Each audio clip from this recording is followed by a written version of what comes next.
The paper made a dry sound when it crossed the pine. Not a scrape, lighter than that. The sound a letter makes when someone slides it under a door and keeps walking. The sound of a thing already decided. She was standing behind the bar when it happened. Flour on her right hand from the morning's bread. A pale dusting across her knuckles that she had not yet wiped away. The deed came to rest at the edge of the counter, and she looked at it for a moment, before she set her hand flat on top of it, fingers spread, the way you might steady something that has no intention of moving. He was already at the door.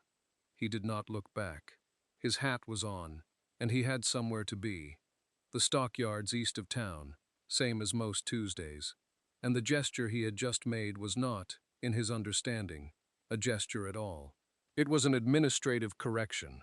3 men had told him the thing, and then a 4th, and eventually the numbers had done what numbers do. He was efficient before he was anything else. The door stayed open behind him. Morning light came through it at a low angle, the way it does in April on the Kansas prairie, when the ground is still cold enough to hold the cold, and the sun has not yet decided it means business. It crossed the floor in a long, pale strip, the pine boards showing every year of their age in the grain. 6 tables stood in that light, chairs pushed in. The bar ran the length of the room, pine as well, rubbed to a dull finish by 4 years of elbows and glasses and the slow accumulation of ordinary evenings. At the far end of the bar, where the counter met the wall, a sewing basket sat on a folded cloth. Small, wicker, with a clasp that had been broken since before it crossed the Atlantic. It had been there since March of 1879. She had not moved it. No one had moved it. She stood with her hand on the deed and did not look up. Outside, his boots crossed the porch boards. 2 steps, 3, and then the sound of the street came in to replace him. A horse at the rail, someone's door, the particular quiet of a town at 8 in the morning that is already awake but not yet loud. This is the end of 4 years and 1 month. This is the end of what began on a Tuesday in March of 1879, when a train pulled into Harlan Crossing carrying 1 woman, 1 trunk, and a sewing basket with a broken clasp, and the man waiting on the platform had already decided what she was worth. What he had not accounted for was what the town would decide. What he had not accounted for was what she would build, quietly, out of what he had not thought to value. It begins with the train. The train came in from the east at 10:30, running 20 minutes late on account of a water stop outside Ellsworth. The platform at Harlan Crossing was not empty. It never was. When a train came through, there was the station master and 2 men from the feed store who had no particular reason to be there, and a woman from the dry goods who had come for a parcel and stayed for the arriving. The wind off the prairie was still carrying winter in it, low and flat and indifferent, and the cottonwoods along the creek had not yet made up their minds about spring. She stepped down from the 3rd car. She was wearing gray, a traveling dress, plain cut, with a collar buttoned to the throat. Her hair was dark and pinned without ornament. She carried the sewing basket in one hand, and her free hand found the iron rail of the step before she needed it, the way someone moves who is not expecting help. The trunk came down with the luggage. She turned and looked at it, then looked at the platform, then looked at the town. One careful sweep that took in the false fronts of the buildings, the unpainted livery, the Harlan house at the far end of the main street with its sign hung straight. She was 24 years old. She had come from County Clare by way of a broker in St. Louis, and she had packed her whole portable life into 1 trunk and 1 basket, and whatever she had felt about any of it, she had folded up and put somewhere useful before she boarded. He was waiting at the edge of the platform, stocky, in a dark coat, hat level. He did not cross to her. He waited for her to come to him. She did. He looked at her the way a man looks at a wagon he has sent away for, noting dimensions, checking for obvious damage, already calculating what the first day of work would look like. Then he put out his hand. She took it. The handshake was brief and dry. He reached past her and lifted the trunk himself, without asking, the way he might lift a crate of whiskey, not gently, but without difficulty, and without making anything of it. She watched his hands on the handle. Then he turned toward the street and said it. "You'll work the bar mornings and keep the books. There's a room above. It's divided. Not a question, not a welcome. The specific accounting of what he had purchased." The woman from the dry goods was still watching from under the awning. The two men from the feed store had gone quiet. The station master found something to look at on the far track. She shifted the sewing basket to her other hand. Then she followed him up the street, the broken clasp catching the thin March light with each step. And the town watched her go. And no one said anything. And the wind kept moving. The Harlan house smelled of pine resin and spilled beer, and something underneath both of those that she could not name. Some accumulation of years and men and tobacco smoke pressed into the walls until it had become structural. She stood at the bar that first morning and ran her fingers along the underside of the pine counter, feeling for the grain, the way she had felt the edge of her mother's kitchen table in Claire before she understood that she was saying goodbye to it. He showed her the books first. Ledger, tally marks, a system that was functional, but not clean.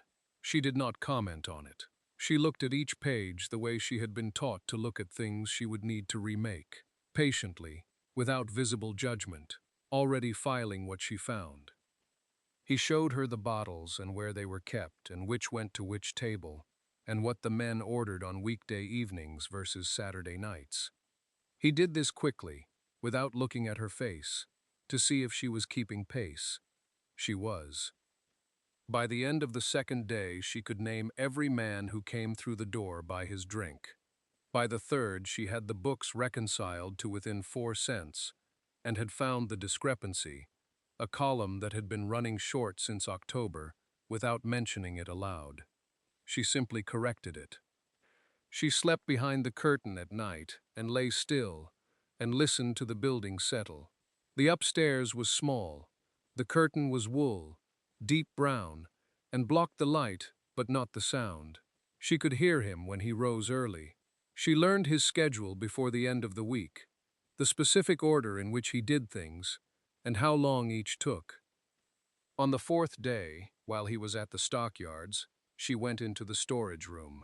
It was not a disaster. It was simply inefficient. Bottles stacked in front of kegs, the spare ledger books buried under feed sacks, 3 crates of goods from the last freight delivery still sealed. She worked for 2 hours. She made the space logical. Weight at the floor, frequency of use at the reach, fragile things where they would not be knocked. She left no evidence of her reasoning. She simply left it done. He came back as the light was going orange through the front windows. He went to the storage room the way he always did when he returned, moving without thinking, already reaching for what he expected to find where he had left it. She watched his hands stop. She watched him look at the room. He stood in the doorway for a moment. Then he walked back through to the bar, reached under the counter for a glass, filled it from the near bottle, and drank it standing. He did not say anything. She had expected anger, or at least the flat announcement that she had overstepped. What she got was silence, and not the tight, withheld kind. It was the silence of a man revising something. She had set the sewing basket on the bar end the night of her arrival, because there was nowhere else to put it, and she was tired. She meant to move it in the morning. She did not move it in the morning. 3 days passed, then a week. The basket sat at the far end of the pine bar where the light came through the side window in the afternoons. And after the second week, she stopped seeing it as something misplaced and started seeing it as something that belonged. He never moved it either. She did not know whether he had simply stopped noticing it or whether he had made the same quiet adjustment she had looked at it one morning and decided it was a thing that lived there now. She kept the clasp shut by habit, her thumb pressing down when she opened it, releasing it the same way. The motion was so practiced it had become invisible. The boy appeared on a Wednesday. She had not seen him before. Or perhaps she had, and had not distinguished him from the general drift of small bodies that passed through the front of the Harlan house on errands. He was 9, perhaps 10, with boots one size too large, and a slate he held against his chest, like it might be taken. He came in through the open front door, looked at the bar end, and sat down on the stool nearest the basket, as though he had arranged this with someone. She was working through the monthly ledger. She did not look up. He set the slate on the bar and began moving his chalk. She could hear the small drag and stop of it. After a few minutes, she heard him press his lips together, the particular sound of a child, uncertain whether he had a right to be uncertain. She glanced across.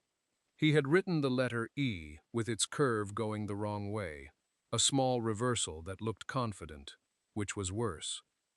She reached over without turning her body toward him, set the tip of her finger beside the error, and drew the correct form in the air, once with her nail. Then she looked back at her ledger. The chalk stopped, then started again. She did not offer correction a second time. He did not ask for it. He came back the following Wednesday, and the one after that. She never invited him, and she never told him not to come. He sat at the bar end with his slate. She worked at the ledger, or trimmed the lamp wicks, or set the chairs down from the tables before the evening trade, and the boy worked at his letters in the periphery of all of it. The sewing basket sat between them like a third thing attending to its own business. At some point, she could not have said when, the boy's letters stopped being wrong. She noticed this the way she noticed the days getting longer. It was simply true before it was remarked upon. The minister came in on a Wednesday evening, when the rain had been falling since noon. Not hard, but without interruption. The kind of rain that turned the main street to a slow brown river and kept the usual trade indoors. He pushed through the door with his collar up and stood a moment, letting the water run off his hat brim before he removed it. She was behind the bar. He looked at her, then at the room, then back. He held up a folded cloth, a coat collar, dark wool, the stitching along one edge repaired in a thread that matched near perfectly. She had done it the previous week. He set it on the bar without ceremony. She poured coffee without being asked. He sat, and she refilled the lamp at the near end while he warmed his hands around the cup. She did not ask what had brought him in. In a town this size, the rain was reason enough. He began talking the way soft-spoken men do when they have been carrying something, not all at once, but in pieces, as if testing the weight of each one before setting it down. He had been here since the beginning, he said, before the rail line, before the Harlan house had a proper sign above the door. She listened. She wiped the bar. She turned to check the stove. He said that in the first winter, they had lost a family to fever and 2 men to the cold, and the town had nearly folded before the spring. He said this without drama, as a fact of ground he had walked over many times and knew the shape of. He said it the way people say the things that are still not finished. She refilled his cup. He told her about the rail survey, 3 years back, how the line had originally been plotted 2 miles north of where it landed, and how, when it shifted, 3 businesses had followed it before the tracks were even laid. A feed merchant, a milliner, a man who had been building a hotel. She had not known this. She had known the town was small. She had not known it had been smaller. He said there was a fear in Harlan Crossing that was not spoken about in any particular place, but lived in the spaces between conversations. The fear that what the line gave, the line could take, that the town was provisional, that it existed at the tolerance of forces that did not know its name. She set the pot back on the stove. She came back to the bar and stood with her hands at the edge of the wood. She did not say anything about it. There was nothing to say about it yet. He stayed 2 hours. By the time he left, the rain had thinned to a mist. She watched him cross the street, hat back on, collar up, and then turned back to the room and looked at it for a moment, the way you look at something you are quietly reconsidering. The sewing basket sat at the end of the bar. The lamp burned. The minister's words stayed in her, the way cold stays in stone. Not painful exactly, but present beneath everything else. She thought about them while she swept the floor the next morning. She thought about them while she measured out the barley. The town was provisional. It existed at the tolerance of forces that did not know its name. She had come from a place that knew what that felt like, a whole country of it. The first ledger was her husband's, or had been before she took it over. Columns of stock and spend, whiskey and grain, lamp oil and wages. She kept it clean and current, and she never made an error in it. He checked it once a week at first, then stopped checking it entirely sometime in the spring. The second ledger she bought herself from the dry goods store in October. A small thing, brown cover, the pages still smelling of the warehouse they had come from. She paid for it with her own coin. She did not mention it. She began writing in it that same night, after the bar closed and her husband had gone upstairs. The lamp was low. She set it on the bar beside the sewing basket and opened it to the first page and sat for a moment with her pen above the paper. Then she wrote, "Schoolroom." Not a question, not a proposal, just the word, in her clear hand, with space beneath it for what it would need. She wrote what she had noticed. The boy who came to do his letters at the end of the bar. He was not the only child in Harlan Crossing. She had counted 6 others over the months. 3 of them came in sometimes with older siblings or parents, and she had watched their eyes go to the boy's letters and then go away again to wherever eyes go when something is not for them. She wrote, "Sunday meals, for those who eat alone." There were more of those than anyone counted. A town moving this fast shed people the way a fast river shed branches. They ended up in corners. They ate out of tins behind the livery. She wrote, "Books, a lending shelf, wall beside the back room door." There were perhaps 12 books in the Harlan house. 3 of them were hers. She had read them all more than once.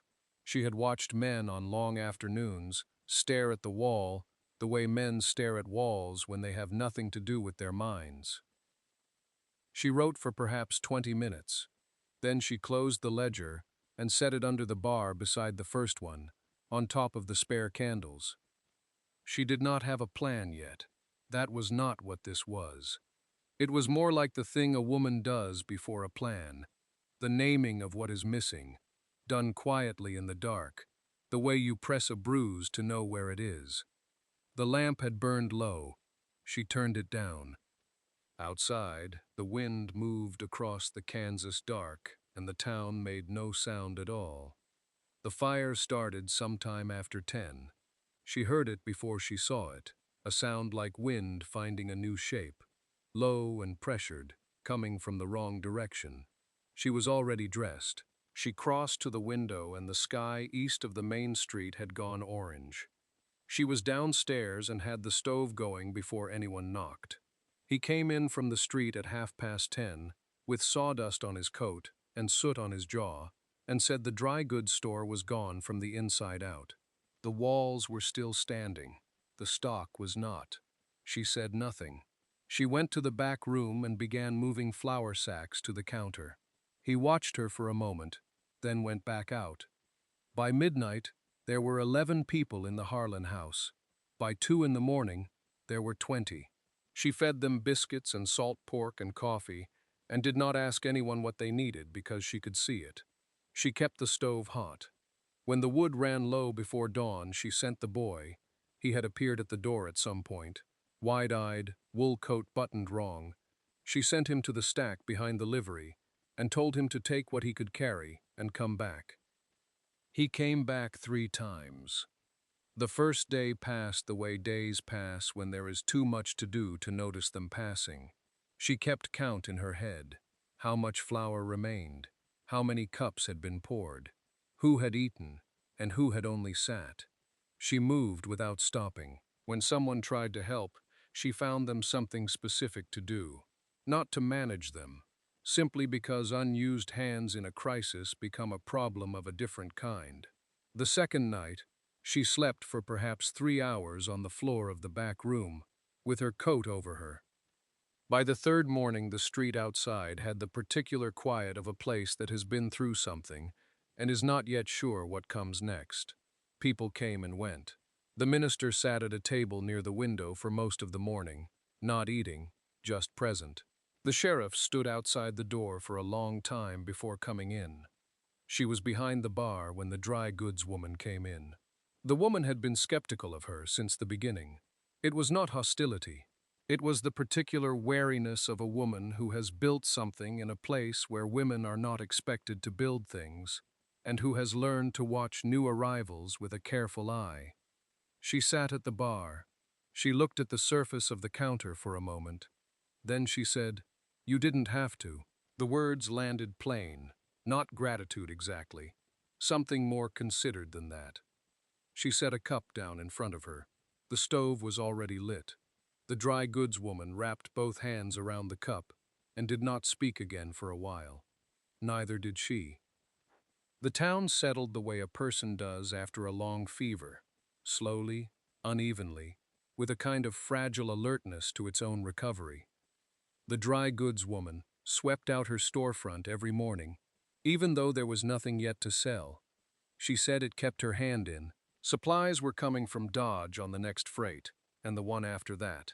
In the meantime, she stood behind a bare counter and received people who came not to buy anything, but simply to stand in a place that was standing again. She made soup most afternoons that week. Not for any occasion.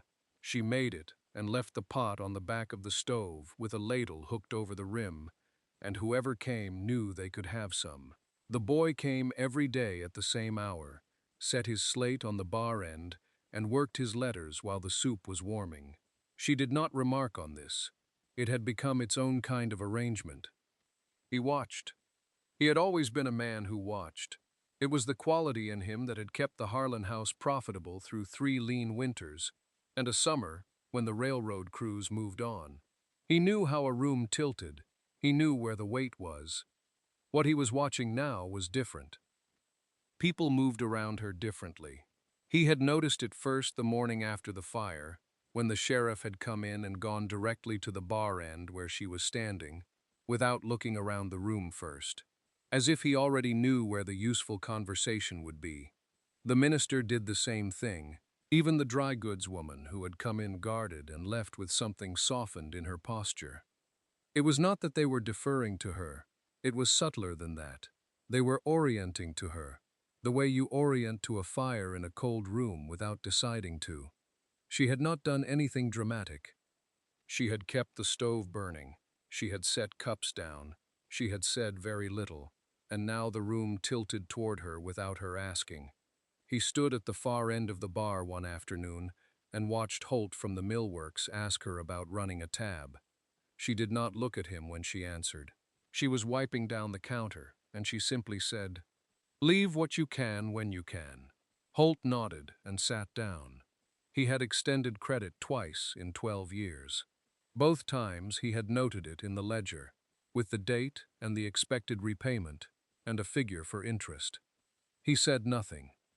He did not say anything the next time either. When the widow from the east edge of town came in, and she poured her a coffee and waved off the coin on the counter with 2 fingers, eyes already moving to something else. He left it alone. The pot stayed on the stove. The spring came in wet that year, mud thick along the main street until well into April, the board sidewalks soft at the joints. People moved slowly, boots heavy, and the Harlan house felt warmer than usual by contrast. The stove pulling well, the windows fogged at the edges from the cold, still sitting in the glass. It was a Sunday morning when the woman came in. She had the boy with her, the one who had been doing his letters at the bar end for months now, stopping in after errands, sitting quietly with whatever she set in front of him. She had noticed early that he held his pencil wrong and had corrected it once, without comment, by simply moving his fingers to the right position and going back to what she was doing. He had not held it wrong since. The mother was thin, with the look of someone who had been managing alone long enough that it had become her posture. She stood just inside the door and said that the schoolhouse was 12 miles out, that the roads in spring were what they were, and that she had noticed. She said it carefully, like she was testing the weight of the words. She had noticed her boy was learning his letters. She did not finish the sentence before she got her answer. Just, yes, quiet, certain, already moving to set a cup on the counter. The mother stood for a moment longer, then nodded and left him there. By the following Sunday, there were two more. The week after that, 4 children were arranged along the bar end, pencils in hand, scratching letters onto whatever paper she had set out.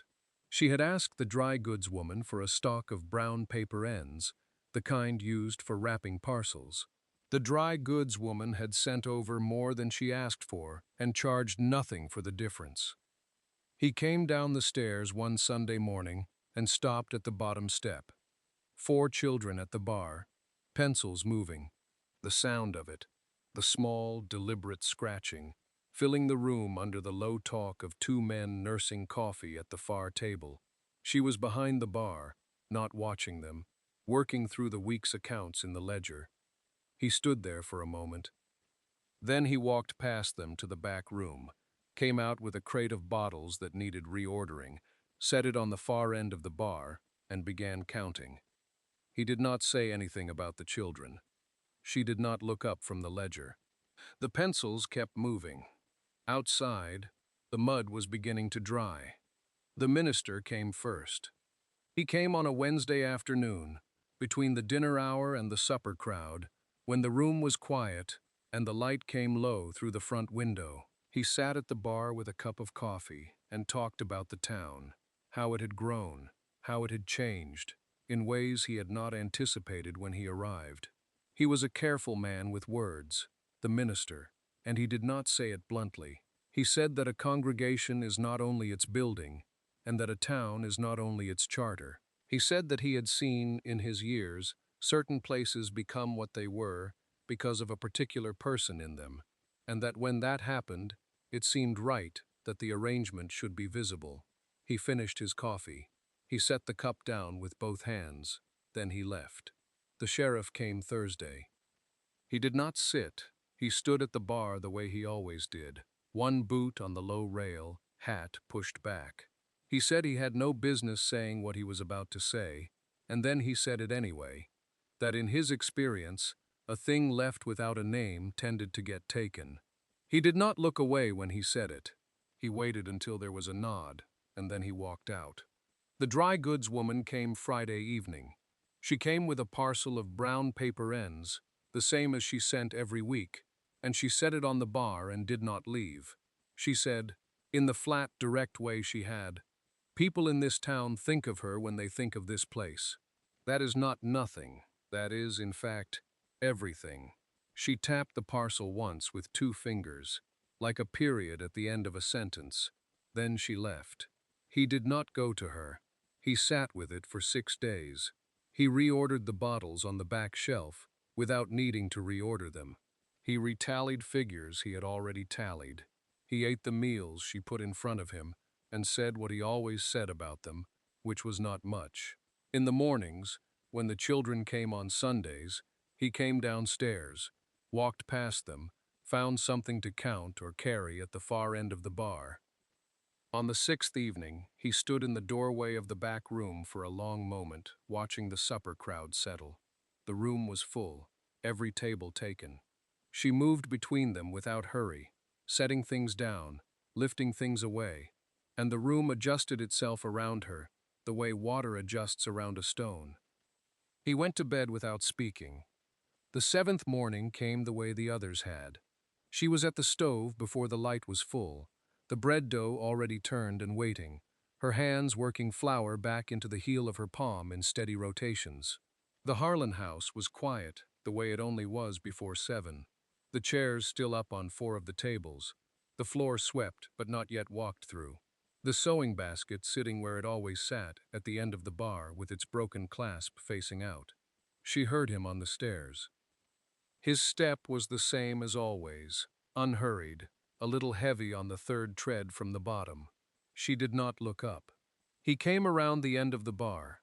He was already in his coat, not the working coat he wore to take deliveries, but the heavier one, the one he wore when he had somewhere to go. She heard the sound of paper on wood, flat and deliberate, the way a man sets something down when he has decided. She turned. There was a folded document on the bar beside the sewing basket. The basket's broken clasp caught the early light, the same as it always had. He stood with his hands at his sides. He did not look at her directly. He looked at the document, then at a fixed point past her left shoulder, the window, or the wall, or something neither of them could name. "This is how it should have been written," he said. She looked at the paper. She could see her own name in it from where she stood, the ink still carrying a slight sheen in the cool morning air. She did not speak. He reached up and adjusted the collar of the heavy coat with 2 fingers, a habit she had seen 1,000 times. Before the stockyards, before a long errand, before a day that would ask something of him. He moved toward the door. She set her flour-dusted hand flat on the document, not gripping it, not pressing it. Flat, the way you set your hand on something to say, "I know this is here." He did not stop. He did not turn. The door opened. She heard his boots cross the boards of the front step, then the soft compression of the ground below, the earth still holding the cold of the night before, April not yet warm enough to forget March. The bread needed another 10 minutes. She did not move her hand. The morning light came through the open door in a long bar across the pine floor, and stayed there, slow and even, the way light does when nothing is asking it to hurry. The bread needed another 10 minutes. She left her hand where it was.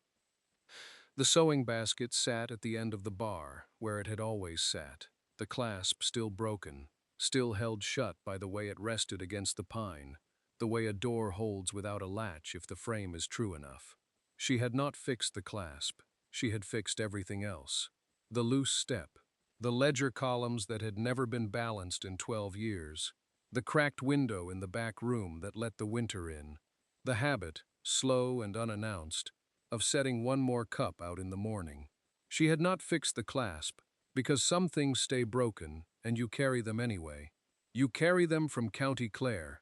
You carry them on a Tuesday in March, when the platform is cold, and the man waiting for you sees mostly the coat and the trunk. You set them at the end of the bar, and you leave them there, and after a while, they stop being broken and start being simply there.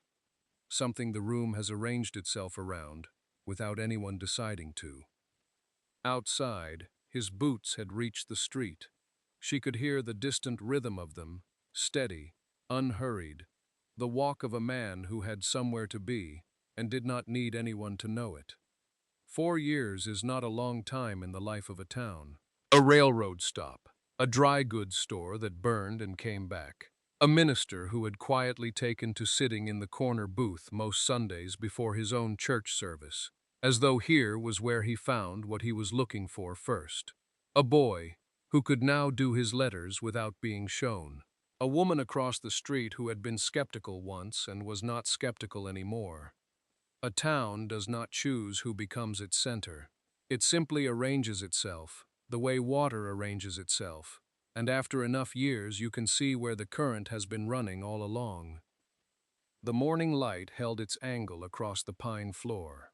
The deed lay flat beneath her hand, her name in the ink, ordinary as flour, ordinary as a broken clasp, ordinary as the open door, and the bread, and the step that no longer gave when you walked on it.